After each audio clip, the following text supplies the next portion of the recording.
Hey everyone, this is Ryder from Skip. I hope you're doing well. It's Wednesday, November 11th in the afternoon. I have a very quick video update for you on a few important things. Number one, the stimulus. Number two, the expiring unemployment aid and what that means for millions of you who need to pay rent or mortgages. Number three, we have a new daily COVID record as of yesterday. I'm going to talk about that. And number four, the positive vaccine news that came out earlier this week. I'm going to cover those 4 points along with some quick political updates, especially with regards to the election last week, along with some very quick SBA updates on the SBA EIDL loan program. And finally, I'm going to announce our winner. We picked a $100 giveaway winner today. We're going to pick more next week, but I'm going to announce the winner at the end of the video. To be entered to our giveaways this month, all you have to do is download our free app. It's on the App Store and Google Play. Hello, Skip. Again, all of our YouTube revenue is going right back to you. Speaking of, let me show you our YouTube revenue over the last 90 days. We've donated all of this to subscribers of our channel. So hit subscribe, and then the only other ask now for this month is to download our free app. It helps support our effort to do these videos, to publish our blog posts. We published some amazing blog posts, including about the new vaccine, some important travel tips. If you plan on going away for Thanksgiving, you should probably take a look at this, and other positive news that it's a good reminder that it's not all doom and gloom. So here's where we're at. We're giving all of this away. You know, our daily revenue has gone down, and I think this trend is interesting because it shows the bigger trend, which is that in August and September, there was so much hope for a second stimulus check. All of us were watching these videos, other YouTube creators' videos, intently to hear the updates every day. What's happening between Pelosi, McConnell, Mnuchin, those are the big three players. What was happening there? And this was all the back and forth from the summer going into the fall. And now, frankly, people are tired and exhausted of this roller coaster. And I think while many of us are optimists, there is also a lot of negativity, people doubting that something will get passed in time to help you, whether that's direct stimulus checks, checks for your small businesses, or checks to help you with your unemployment.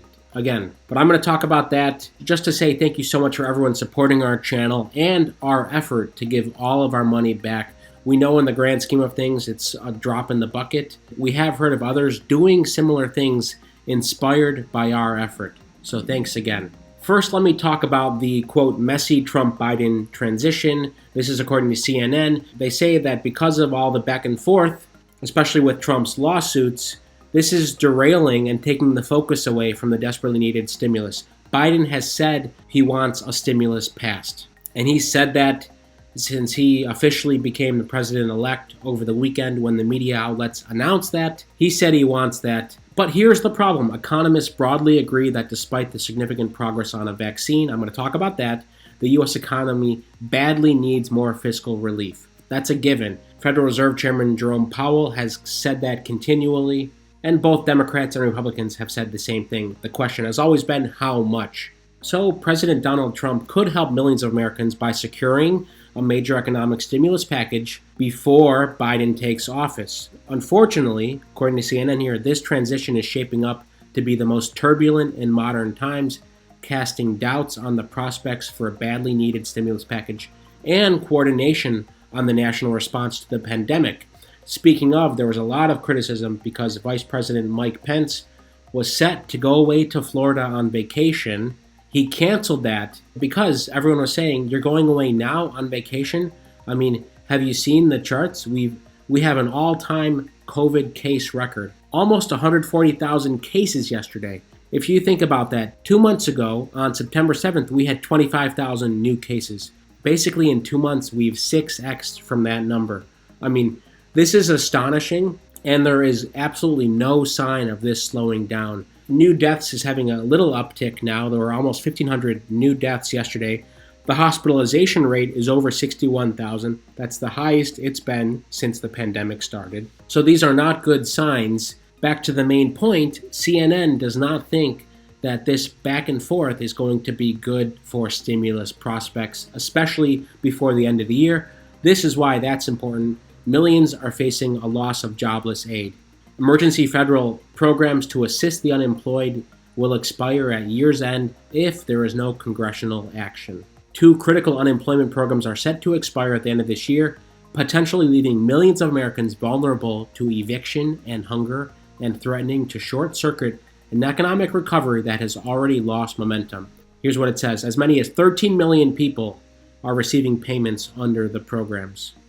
Leaders from both parties have expressed support for renewing the programs, but Congress still has been unable to reach a deal. There's also the Pandemic Compensation Program. Nearly 4 million Americans are receiving benefits under that. And of course, there's the stimulus checks that we all know about as well. Again, here's the quick political update. Democrats now are upset at Pelosi for not taking the $1.9 trillion deal that was on the table before the election.